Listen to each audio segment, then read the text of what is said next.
que é a vida? É o princípio da morte. O que é a morte? É o fim da vida. I always wanted to be part of a small rebellion. You're a poor substitute for Abraham Lincoln. I'll just die if I don't get this recipe. All I ask of our brethren is that they take their feet off our necks. $15, little man. Put that shit in my hand. Nong, nong, nong, nong, nong, nong. Como estão seus sonhos? Forget it, Jake. It's Chinatown. Eu não quero ser seu amigo, Rick. Eu só quero um café da manhã. Screwing Jay Hawkins and he's a wild man, so bug off. Bom dia, cinéfilos! Poxa, que saudade que eu tava de vocês, né? Estamos de volta no mais novo episódio do podcast Ponto Cego.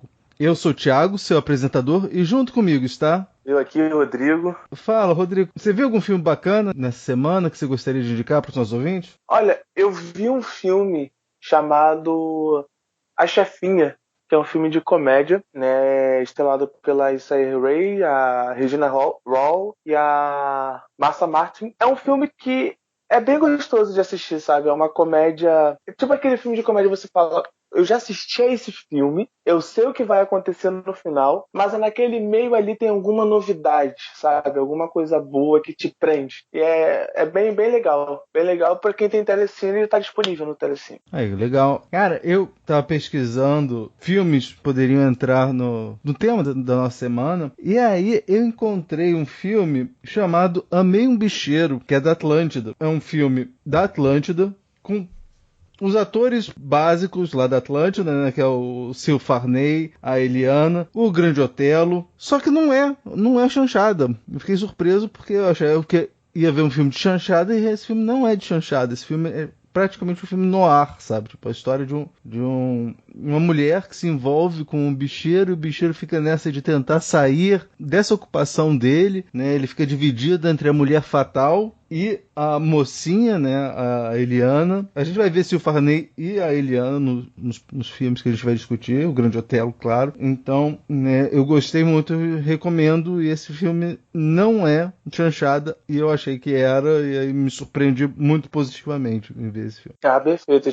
Já tá na minha lista já. Então, Rodrigo, vamos falar sobre o tema da nossa semana. Acontece o seguinte, amanhã, dia 19 de junho, vai ser comemorado o Dia do Cinema Brasileiro, né? Por que é esse dia? É porque em 19 de junho de 1898, né, a bordo do navio Brasil, que vinha de Bordeaux, na França, com destino aqui no Rio de Janeiro, o Afonso Segreto faz uma filmagem do navio chegando aqui na Baía de Guanabara, e esse é considerado como o primeiro filme feito no Brasil. Mas, assim, a primeira exibição de filmes já aconteceu em 8 de julho de 1896. Se você levar em consideração que a primeira exibição de cinema da história aconteceu em 28 de dezembro de 1895, você vê que o Brasil estava na crista da onda, estava lá bem antenado com o que estava acontecendo lá fora. Essas conversas que a gente fala, o cinema brasileiro não tem história? Não, tem uma história, e assim, bem longa, né? E aí, por conta disso, né, vamos falar sobre o cinema brasileiro nessas próximas 4 semanas. Sim, essas palavras, essas frases, né, são ditas por pessoas que não conhecem nem 0,2% do cinema brasileiro. Né? Essas pessoas que falam que cinema brasileiro não tem história, cinema brasileiro não tem filmes bons, só tem palavrão e bunda de fora. São pessoas que não conhecem o cinema brasileiro, né? O quão grande é o cinema brasileiro. Sim, e um dos fatores que me levaram a conhecer melhor o cinema brasileiro foi o curso que a gente fez, né, do Marcelo Miller sobre história do cinema do Brasil, né, que é um curso ótimo, e ele está dando esse curso, ele abriu um curso online, então eu recomendo demais. Não são as 15 aulas que a gente teve, mas olha, para conhecer pelo menos um pouco do cinema brasileiro, porque ele dá muito conteúdo. Eu falar que eu sou muito grato às aulas dele, né? Porque no que ele deu em aula, foi muita coisa mesmo. O Thiago mesmo fez uma lista, né, no Letterboxd, que deu quantos filmes, Thiago? Lá, você sabe mais ou menos? Que ele mencionou, que ele falou assim, o filme se trata disso. Muitas das vezes ele até chegava a mostrar cenas dos filmes, né? Então não foi uma lista que ele citou en passant, assim, os nomes dos filmes, não. Ele foi falando, então ele abordou 246 filmes. Olha só, 246 filmes. É muita coisa, né? E foi muito bom, foi muito gratificante fazer esse curso e conhecer o cinema brasileiro de fato, né? Eu vivenciava o cinema brasileiro conforme... Porque ele fala com tanta paixão, né? Com tanta propriedade do que ele está ali ensinando, que você acaba embarcando no que você está vendo, no que está aprendendo. Você suga aquilo, sabe? E essas aulas online, mesmo não tendo 15 aulas, também com certeza serão perfeitas para quem for fazer. Olha, eu recomendo demais, assim, eu sou fã do Marcelo de carteirinha. Eu tive muitas... Também. Você fez curso de crítica também, né? Também. E essas 4 semanas que a gente vai fazer lá sobre cinema brasileiro, e junto com as outras 4 semanas, a gente vai chamar de Bimestre Marcelo Miller, que são episódios que foram influenciados pelas aulas que a gente teve com ele. Então, nesse primeiro episódio que a gente vai falar sobre Chanchada, como deu pra perceber quando eu falei do filme que eu recomendo. Da Atlântida, né? Sim, principalmente os da Atlântida, a gente vai falar de 2 filmes da Atlântida, mas a gente precisa um pouco desmistificar essa ideia de chanchada, porque geralmente o pessoal fala que chanchada eram filmes ruins, feitos nas coxas, e muitas das vezes não é isso que acontece, né? A gente vai discutir isso agora, né? O Marcelo, ele fala que o que caracteriza a chanchada são justamente esse humor ingênuo, esse humor burlesco, né, de caráter popular. Esse foi um gênero muito popular no Brasil entre as décadas de 1930 e 1960. O grande lance da chanchada foi justamente buscar pessoas que já eram conhecidos, já eram estrelas, né, tanto do rádio quanto do teatro de revista, e levá-los para o cinema.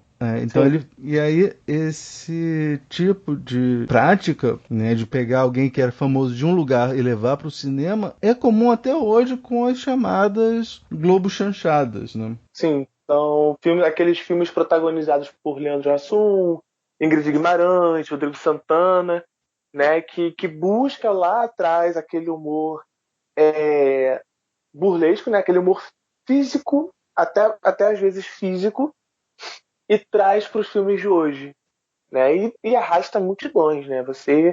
Aí se você pegar o cinema brasileiro, as maiores bilheterias de alguns anos, né, do cinema brasileiro, vai ter uma comédia ali enfiada no estilo Globo chanchada, né? Como você mencionou aí. O professor da UF, João Luiz Vieira, no livro Nova História do Cinema Brasileiro, né, organizado pelo Sesc, ele vai apontar que o modelo da chanchada é o seguinte, né? É uma série de filmes voltados exclusivamente para o mercado, né, em sua maioria apontados na repetição de fórmulas de sucesso comprovado, articulado a outros ramos da indústria cultural, como rádio, teatro, circo e a imprensa. Consolidava-se a chanchada como gênero, incluindo, além da repetição formal da narrativa, o desenvolvimento da política de estrelismo, né? Então, é justamente essa política de estrelismo que pega o pessoal famoso e põe no cinema, e aí sim ele ganha uma fama muito maior, que você vai ter assim, as grandes personalidades daquela época. O Marcelo,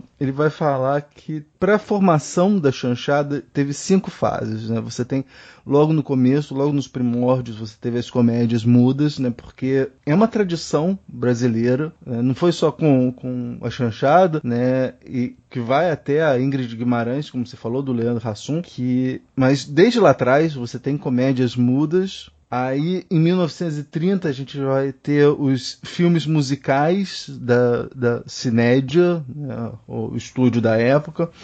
E aí surge a Atlântida, que faz os filmes carnavalescos, que tem uma coisa interessante, porque os filmes carnavalescos da Atlântida são justamente aqueles filmes em que estão intimamente ligados com uma ideia de carnaval, né? Então, os filmes são lançados antes do carnaval porque eles têm as músicas as marchinhas que vão ser tocadas nos bailes de carnaval durante o carnaval. Então é como se fosse um troço você aprender, você vai ver o filme, aprende as músicas para cantar lá no carnaval, né? Você acaba indo para não ficar fora da moda, né? Você acaba eu acho que o pensamento, né, das pessoas que iam assistir às chanchadas da Atlântida, né, carnavalescas, elas tinham esse pensamento: eu preciso ir porque eu vou no baile ano que vem, no carnaval, e eu preciso ter a marchinha decorada, porque vai passar no filme, com certeza vai ter no baile, né? E isso fazia a Atlântida vender ingressos a rodo aí, né? Filas e filas de cinema. A Atlântida, né, era do Severiano Ribeiro. E ele conseguiu juntar no seu controle não apenas a produção, como a distribuição e a exibição. Então, ele produzia, ele distribuía e ele exibia os filmes. Então, né, ele concentrou muito, ele controlava muito o processo cinematográfico, por assim dizer. Sim. E aí depois, né, com Carnaval no Fogo, você vai ter os tempos áureos da Atlântida, né, que é o Carnaval no Fogo, é um filme que lança as bases do que viria a ser a chanchada lá no Tempos Áureos, que é Mocinha, Oscarito e Grande Otelo, né, geralmente os humoristas fazem duplas que auxiliam o Mocinha contra o vilão, que na maioria das vezes é o José Lugói que faz. E aí é nesse filme, nesse Carnaval no Fogo, que tem todas as bases do que a gente vai ver mais tarde nos filmes da Atlântida. Os dois filmes que a gente vai falar hoje são dessa fase. E por fim, as chanchadas B, que aí já é uma época de saturação das chanchadas, por assim dizer, né? O advento da televisão, essas coisas acabaram meio que fazendo com que a chanchada não sobrevivesse, porque as coisas que passaram, o que era novidade, né, acabou indo para televisão, como você disse, né? Alguns diretores da chanchada foram para televisão, né? Então acabou perdendo esse favoritismo. Os três nomes, em termos de direção, os três nomes mais importantes da chanchada do Tempo Áureo, que é esse que a gente vai falar, é o José Carlos Burle, é o Watson Macedo e o Carlos Manga. A gente vai falar de filmes do Watson Macedo e do Carlos Manga. O José Carlos Burle é mais antigo que eles, ele meio que foi mentor do Watson Macedo. O que alimentava a Atlântida, as comédias da Atlântida, as chanchadas da Atlântida, são justamente os arquétipos que existiam, né, no imaginário do quadro social brasileiro, né? Você tem uma identificação muito forte do povo, que é aquele que consome as chanchadas, com os atores, né?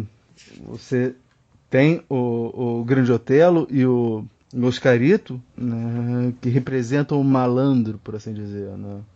E tem críticas sociais nesse filme, né? Com aquele jeito bem humorado do brasileiro, do carioca, né? Mas você tem críticas sociais.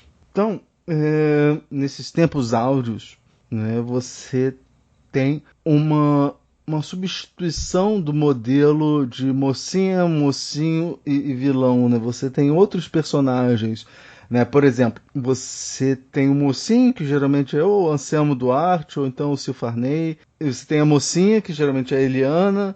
Você tem o vilão, que eu já falei, né? Que geralmente é o José Lugói. Mas aí, a chanchada introduz novos personagens que não se enquadram nesse tripé, né? Você tem a amiga da mocinha, né? Que é a Adelaide Chioso. Você tem o Oscarito e o Grande Otelo. Ou então, depois, mais tarde, né, o Grande Otelo e o Anquito, que são dois que vão ajudar, né, que são aquela figura do malandro, cômico, né? O cara, o alívio cômico que acaba ajudando os mocinhos, né? O mocinho a ficar com o mocinho. Tem 3 menções muito interessantes sobre o Grande Otelo e o Oscarito lá no texto do João Luiz Vieira. Então ele vai falar dessas 2 figuras que são as figuras mais importantes da chanchada. Quando você vai falar de chanchada, você tem que falar do Oscarito do Grande Otelo. O Alex Vianney, falando da importância da dupla, ele vai dizer, né, o Oscarito com suas caretas e seus passinhos de urubu malandro, o Otelo com seu gênio trágico satírico, representava um fenômeno da comunicação popular, aprendendo o jeito de falar e agir, de pensar e sonhar do típico malandro do Rio de Janeiro, né? Então os 2 meio que representavam essa ideia do malandro, né, do Rio de Janeiro. E aí o fato a se levantar, né, que a gente vai falar mais tarde quando a gente falar do Aviso dos Navegantes, mas o Grande Otelo meio que representava, de certa maneira, uma exceção, né, naquele mar de gente branca, né? Sim. Até os anos 60, sabe, tipo, o único personagem, né, negro é o Grande Otelo. E aí o Oscarito, ele frequentemente representava um migrante da zona rural, deslocado, um personagem igualmente modesto que passa de um período de má sorte para uma situação onde sua fortuna muda, temporariamente, em uma inversão carnavalesca das hierarquias sociais, que era uma marca registrada da trama da chanchada. Seu personagem na tela encapsula o conceito do jeitinho bastante brasileiro, utilizando-se da esperteza para evadir a lei e transpor um obstáculo na vida. Essa citação é do texto da Stephanie Denison e da Lisa Shaw, Popular Cinema in Brazil, editado pela Universidade de Manchester. Os 2 filmes que a gente vai falar, o Oscarito faz exatamente isso, e a gente vai discutir, ver como é que isso se encaixa nos dois filmes que a gente vai conversar, mas eu estou me antecipando muito. Olha, então vamos começar. Qual foi o filme que você escolheu para mim? Então, escolhi Aviso aos Navegantes, de 1950.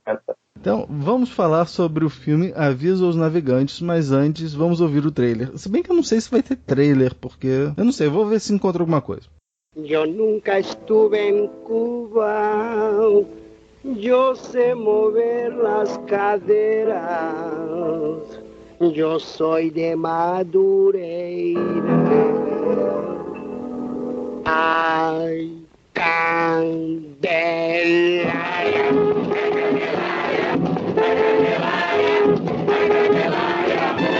Aí, então vamos lá. Aviso aos Navegantes, dirigido por Watson Macedo, com o roteiro do próprio Watson Macedo, Alinor Azevedo e Paulo Machado. O filme é estrelado por Oscarito, Grande Otelo, Eliana, Anselmo Duarte, Adelaide Quioso e José Lugói. Então, a sinopse do filme.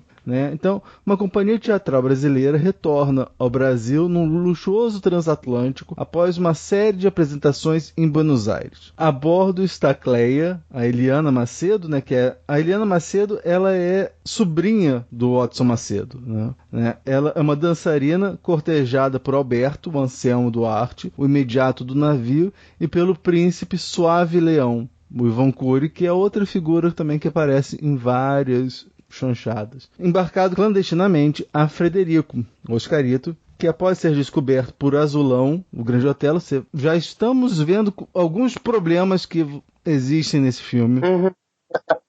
Sim. Exatamente. O cozinheiro passa a servi-lo para que não seja denunciado ao capitão do navio. Durante a viagem, o capitão é informado da presença de um perigoso espião internacional a bordo, que deveria ser detido antes que o navio chegue ao Rio de Janeiro. Como se não bastasse, ocorre uma troca de passaporte que faz com que Frederico acabe descobrindo a identidade do espião. Frederico e Azulão entram em uma série de enrascadas na tentativa de impedir o espião reunindo provas contra ele. É isso que é o filme. Eu não sei, cara, assim, olha, eu vi, existem coisas que eu gostei do filme, existem coisas que eu não gostei do filme, e existem coisas que eu achei muito problemáticas.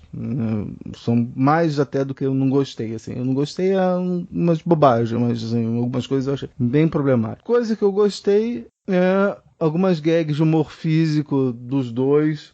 algumas músicas, alguns números musicais, sabe, tipo, grudam na sua cabeça, não sai mais. Que nem a Emília Borba cantando Tomara que Chova. Fiquei os 2 dias seguidos cantando essa música.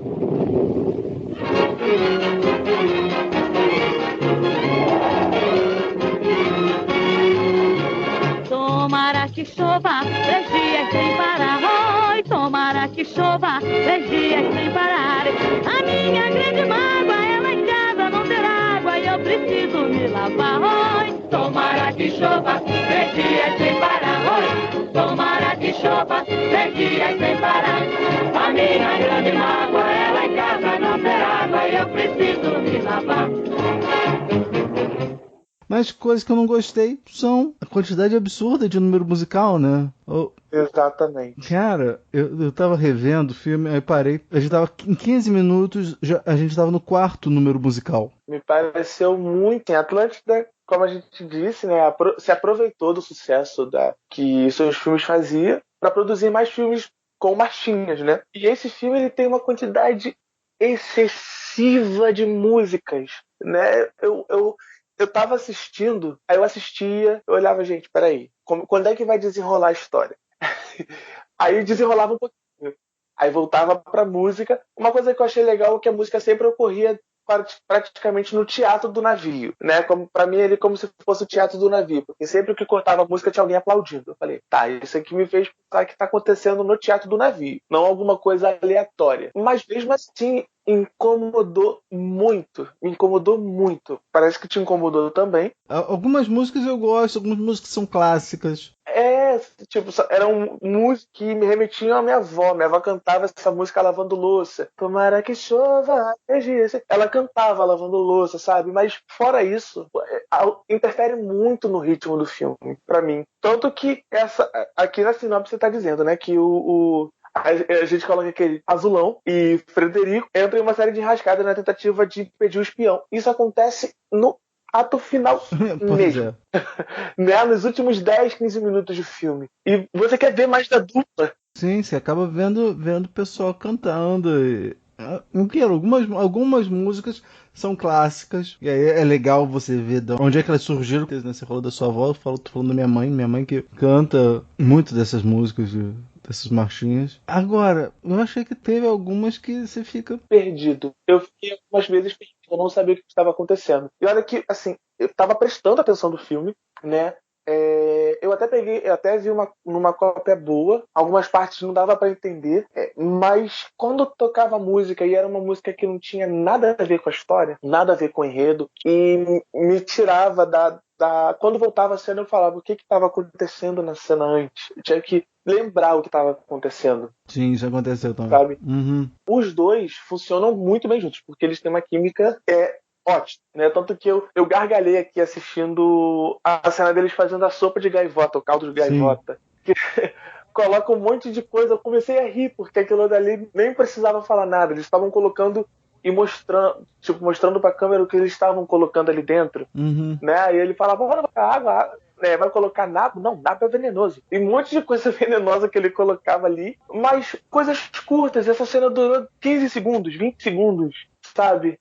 Ou o médico que ele faz, o médico ali que vai ver o que a menina tem, fazendo um monte de palhaçadas visuais ali, gags visuais ali, e depois quando ele dá o veredito dele, fala um monte de nomes de doença ali. É engraçado. Poderia se utilizar mais disso, né? Do que somente de marchinhas de carnaval. Uhum.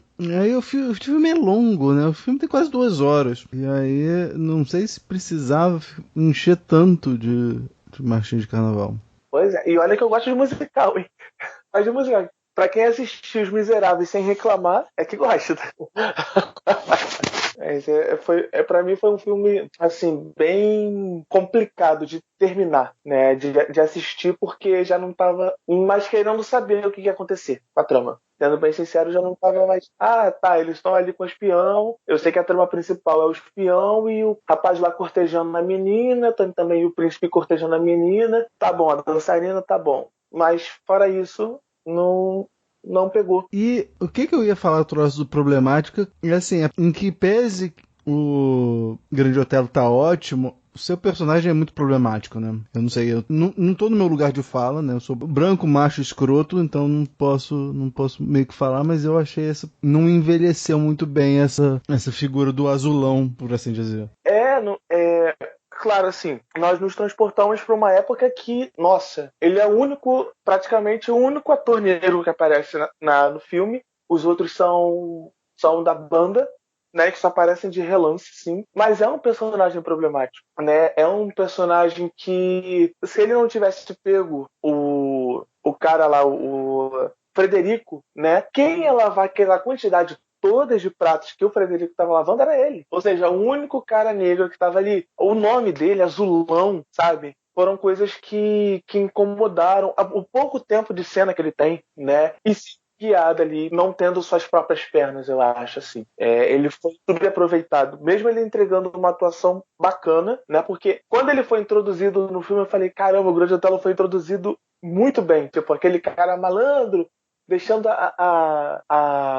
uma menina em Buenos Aires, né, cantando, mas depois dali ele some. Depois só aparece descobrindo ali, pegando comida e descobrindo o Oscarito. E depois some de novo. Ele realmente não acaba não tendo muita participação solo, assim. Tipo, ele fica sempre ao sabor lá do Oscarito, né? Assim, tipo, o Oscarito tem um protagonismo muito maior nesse filme. Sim, sim. E ele aproveita as cenas dele, né? A cena dele dançando ali para poder não ser pego pelo espião é boa. Quando ele tá vestido de mulher dançando, né? É boa. Quando ele tá como médico, como eu falei, também é boa. Mas são cenas de ataques visuais que não acrescentam em praticamente nada a trama pra mim, sabe? Teve uma cena que me chamou bastante atenção, que era uma cena musical, que era uma cena de... A menina tava dançando, acho que balé, e eu vi uma certa referência à Viagem da Lua, pela arte que tá no palco. Vi uma pequena referência. Eram várias luas, assim, desenhadas no painel, e aqueles rochedos, né, parecido que o Jorge Méliès usou no filme dele. Não sei, pode ser maluquice minha, mas isso me saltou aos olhos, assim, quando eu vi. Eu falei, parece ser uma referência. Vou ficar com isso na cabeça aqui grudado, pra poder falar. Interessante, eu vou dar uma olhada. Qualquer coisa eu ponho lá no grupo. Vamos passar para o próximo? Qual o filme que você escolheu, Thiago, pra mim? O Homem do Sputnik, de 1959. Vamos conversar sobre O Homem do Sputnik logo depois de ouvirmos ao trailer. Monsieur, eu quero lhe mostrar o que há de bom neste doce verbo amar. Começa com um olhar, um leve suspirar e o coração vibrar.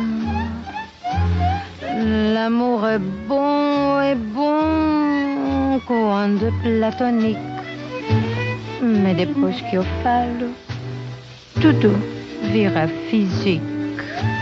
Não sei porquê, ao mostrar mon décolleté, les hommes querem brincar com bebê. Eu também quero.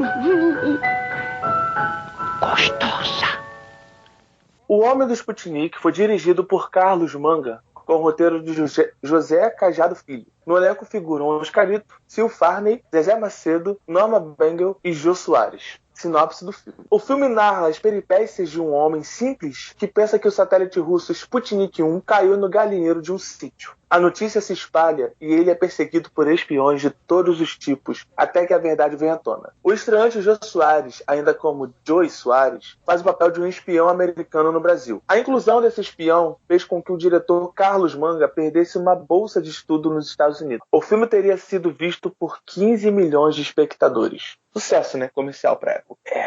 Então, eu gostei muito do filme. Assim, é uma evolução, né? Que são 9 anos entre o Aviso aos Navegantes e o Homem do Sputnik. Eu vi uma evolução muito grande na dublagem, né? Porque os atores se dublavam, né? Alguns atores não, outras pessoas dublavam eles. E bem sincronizado, bem certinho. E sabe, bom de ouvir. E a história é muito boa.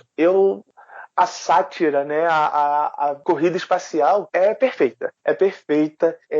Foi atual para a época, né, porque a corrida espacial começou em 57 e 2 anos depois já tinha um filme aqui no Brasil fazendo sátira da corrida espacial, né, entre Estados Unidos e Rússia. E ainda mete uma França no meio, né? Sim. Primeiro papel da Norma Bengel. Primeiro papel da Norma Bengel, que depois fez algumas outras chanchadas, filmou seus próprios filmes, né? Fez sucesso. E o Oscarito, ele cria um tipo que é tão bom. É um cara, assim, algumas atitudes dele, né? Aqui para quem for assistir ao filme, e Thiago assistiu, querendo a maionese, né? Querendo a maionese dele, porque ele tá acostumado a comer só estrogonofe, agora tem a maionese, ele vai querer comer a maionese. Soa um pouco não, extremamente vulgar, né, para hoje, mas é uma coisa que é tão leve, dito de uma forma tão leve, que você não pensa nisso, e o jeito dele andar, de falar, sabe, eu acabei me encantando ali pelo personagem dele, fora as apresentações, né, dos personagens, né, quando eles nunca mencionam se são russos, se são franceses, se são americanos, eles não mencionam em momento algum, né, isso no filme. E a transição de cena ali daquele globo rodando, aí para na Rússia, aí apresenta os russos lá, depois vai para a Coca-Cola, apresenta os americanos, né, um palácio apresenta os franceses. Eu achei muito, muito bacana mesmo. E fora a Zezé Macedo, né? Zezé Macedo tá ótimo, nossa. Ótimo, tá um encanto ela. Aquela voz assim. Gostei muito, ela tá ótima, e é uma outra personagem que não entra naquele triângulo que você tinha antes, né? Que assim, ela não é a mocinha, não tem mocinha no filme, né? Então, não tem nem mocinha nem mocinha. Ah, não, se bem que tem, né? Tem os dois, né? O Sir Farney e... Ah, sim, o jornalista e a mulher dele. Mas eles são personagens extremamente secundários. O personagem principal é o Oscarito e a Zezé Macedo. E a relação dos dois, né? A química dos dois tá ótima nesse filme. Tá incrível. Uma coisa também que me encheu os olhos assim, porque, mais uma vez, batendo na tecla que as pessoas comentam sem saber do cinema brasileiro, falando que é um cinema ruim. Carlos Manga, lá em 59, fazendo esse filme, ele tem uma precisão de direção tão forte, né? Porque ele começa na janela, a janela abre, ele entra pra casa, ele apresenta os personagens, né, da Zezé Macedo e do Oscarito entrando na casa deles no meio de uma tempestade. Achei aquilo incrível. Eu achei uma apresentação forte. Acompanha o Oscarito lá fora, a tempestade correndo solta, a câmera dele ali segura, sabe? Aproveitando a atmosfera que ele criou, né? Nas cenas também pareceu até a Hanna-Barbera do Scooby-Doo, que um tá no elevador, aí sai do elevador, tem um desencontro, aí entra no desencontro ali. É incrível. Tem até uma parte no ar também, né? quando joga o repórter ali na praia, os americanos, um pequeno spoiler, é no ar ali, tem uma sombra, tem uma luz, né? É incrível, é incrível. É um filme, pra mim, estupendo, e uma dica incrível que você forneceu. Olha, muito bom. Eu também gostei muito, assim, eu vi na época mesmo, quando a gente estava fazendo o curso, e realmente achei muito bacana, e é realmente, se você tem que escolher um pra ver, veja esse O Homem do Sputnik, que é um barato. Por favor, essa escolha, gente. A gente não queria influenciar ninguém em escolher os dois, porque assistir aos dois, né, pra poder tirar as conclusões, mas olha, esse pra mim se tornou um filme essencial, sabe, nem brasileiro, mundial, assim, de comédia. E ainda crítica social, né, sobre porque tem uma coisa uma pegada tão boa, politicamente dizendo, né, tem a cena ali que ela liga pro departamento de inteligência do Brasil, né, e pergunta sobre várias pessoas dos cargos. O que tá fazendo? Tá bebendo café. Ah, mas todo mundo bebe café? Ué, se ninguém tá comprando o nosso café, a gente tem que beber o nosso café, né? Ou seja, a gente não tá estando naquela época. A gente não tava conseguindo exportar, então ele inseriu um dedo ali. O ajudante do cara que rouba a matéria, né? O nome dele é Brasil. No final ele fala, acorda, Brasil. Sabe? são pequenas coisas ali, pequenas noções do roteiro que agradam muito, fazem uma pessoa feliz. Nesse texto que eu citei mais cedo, ele fala... Isso eu não consegui ver porque a cópia que eu vi não estava muito boa, mas a insígnia que aparece lá do pessoal lá dos Estados Unidos é composto uma representação de uma águia, só que o corpo dessa águia é uma garrafa de Coca-Cola, que tem torres de petróleo e um saco de dinheiro. E o lema é usa e abusa. Eu achei isso fenomenal. E voltando àquilo que a Dennison e a Shaw falaram, né, que a Stephanie Dennison e a Lisa Shaw falaram, é que o personagem do Oscarito acontece exatamente no Aviso dos Navegantes e no Homem do Sputnik, é essa inversão que acontece nele. É uma pessoa simples que no final ele passa por conta daquela ideia de que o carnaval, as normas se invertem, né, ele se inverte, né, ele está numa situação, né, X, ele está numa situação de penúria, e aí alguma coisa acontece e ele muda de status, né? No primeiro ele tá como gaiato no navio, né? Tá como clandestino e acaba virando um príncipe, e no final até acaba sendo condecorado por coisas que ele faz. E nesse daí, né, ele tá lá, vidinha simples dele, e de repente ele vira uma figura super conhecida, né? Uma figura que todo mundo, até o pessoal do Copacabana Palace, se curva para ele, né? O que afirma, né? Afirma o que você disse, é que a mente dele é tão ali parada onde ele vive, que ele, quando ele encontra o Sputnik que fala que vai vender, ele quer um galinheiro e uma chocadeira nova, né? Ele não quer, a mulher dele quer luxos, quer viajar para Paris, quer viajar para Madrid, Nova York. Não, mulher, eu quero minha chocadeira e meu galinheiro novo. Mas aí ele vai evoluindo, né? A mente. A Zezé Macedo quer fazer parte da Iggy Society. Iggy Society. Eu ri tanto.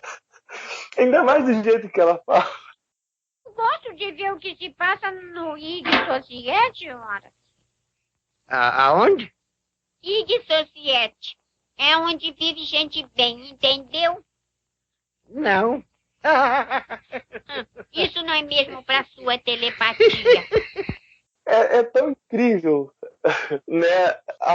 Ela tá demais. Ela tá demais. Até até não. No Jô Soares, né? Ele tá muito bem. O jeito que ele pega o cigarro com a boca. Caraca, eu não conseguiria fazer isso em 1 milhão de anos. É incrível. Muito bom. Então, Rodrigo, vamos falar então agora de streaming no quadro. Tem na Netflix? Tem na Netflix? Tem no Netflix? Tem no Netflix? Tem na Netflix?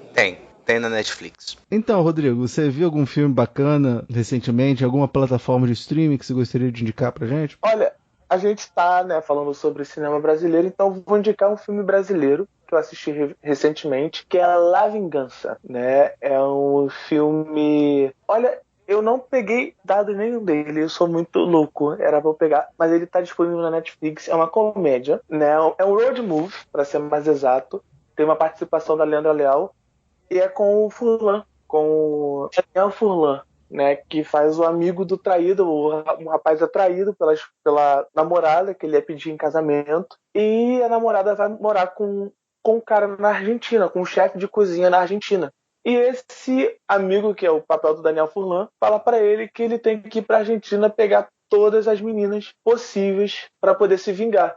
Só que o filme aborda temas que fogem desse coisa de macho escroto, né? Ele tem um roteiro que ele é escrito a 8 mãos, são 4 roteiristas, mas em que em nenhum momento o filme fica mal costurado, sabe? Sabe quando aquele roteirista tem uma ideia e joga, tem aquele outro roteirista que joga uma ideia, mistura, joga assim mesmo no filme? Isso não acontece nesse filme. É muito bem costurado e é bom, faz pensar também. É muito bom mesmo. Eu recomendo esse filme, La Vingança. Eu assinei o MUBI, né? Aí no MUBI tem um documentário que o Marcelo também indicou pra gente ver, que é o Espera a Tua Revolta, que conta a história das ocupações das escolas. É muito bacana, vale muito a pena dar uma olhada. Quem tem MUBI, dá uma olhada nesse. Então, uma coisa que a gente não fez nos últimos episódios, mas eu gostaria de fazer, é fazer um feedback. Tem uma galera muito legal que comenta lá na página, e aí eu gostaria de comentar algumas coisas que o pessoal colocou, principalmente no nosso último episódio, pelo menos foi no último episódio que eu fiz com o Rodrigo, que foi o de 1993, e tanto o Lean Santos quanto o Matheus Freire, eles comentaram, e aí vamos falar sobre o top 5 de filmes favoritos deles de 93. Vamos lá. O Leão falou que os filmes favoritos dele de 93 são A Lista de Schindler, que eu não vi. Você viu, né? Maravilhoso. É um filme que eu assisti uma vez só e eu não quero assistir de novo tão cedo, porque ele é muito pesado. É o típico filme que eu gosto de falar que eu assisto uma vez e tá bom. Aí depois de 2, 3 anos eu assisto de novo. Tá ótimo. Porque não é um filme que se vê toda vez, sabe? É um filme que mexe muito com o psicológico, com a quantidade de maldades que foram feitas, né, na Segunda Guerra Mundial. Aí depois Kika, do Almodóvar, que eu também não vi. Eu ainda não vi também. Liberdade Azul. Maravilhoso. Um dos filmes que a gente comentou no episódio. Feitiço do Tempo, que é um clássico. E Nu, do Mike Leigh. Esse daí eu não conhecia. É um filme em inglês de 93, chamado Nu ou Naked, do Mike Leigh, que são contos paralelos sobre 2 homens obcecados pela sexualidade, né? Um, né, machucando e irritando uma mulher física e mentalmente, e o outro andando pela cidade, conversando com estranhos e experimentando as dimensões da vida. Ô, Leandro, obrigado, vou dar uma olhada. Obrigado pela... Esse último filme me intrigou bastante, hein? Me intrigou bastante.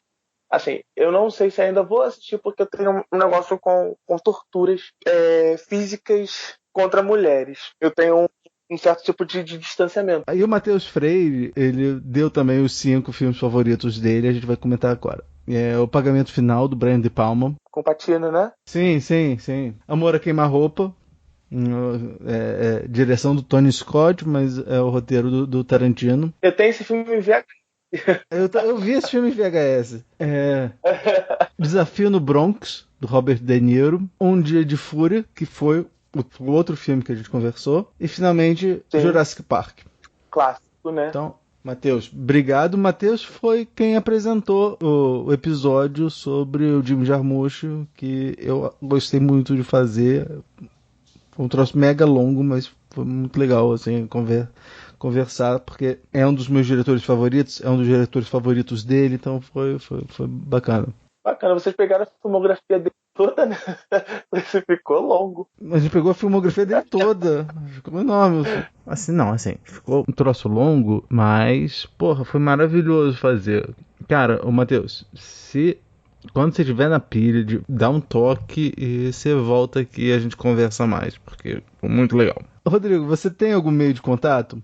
Então, eu tenho o meu Instagram, né, que é o @DrigoDamasC, e tem também o Instagram que eu dou dicas de filmes, comento, faço entrevistas, que é o Metida Crítico, metido com TH, né, tá no Instagram, quem quiser dar uma conferida, e Thiago brevemente vai estar lá também, então. Então, olha, não se esqueça de mandar feedback para nós em podcast.cego@gmail.com. Você pode visitar nossa página lá no Facebook, né? Você não esqueça de mandar sugestões, críticas, elogios e compartilhar com todo mundo, né? Porque quando se trata de cinema, todo mundo tem um ponto cego. Daqui da Roupareta, eu sou o Thiago. Eu sou o Rodrigo. E esse foi o podcast Ponto Cego.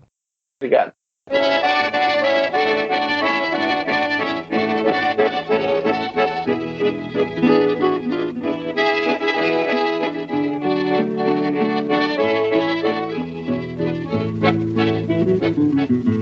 Que beijinho doce que ele tem. Depois que beijei ele, nunca mais amei ninguém.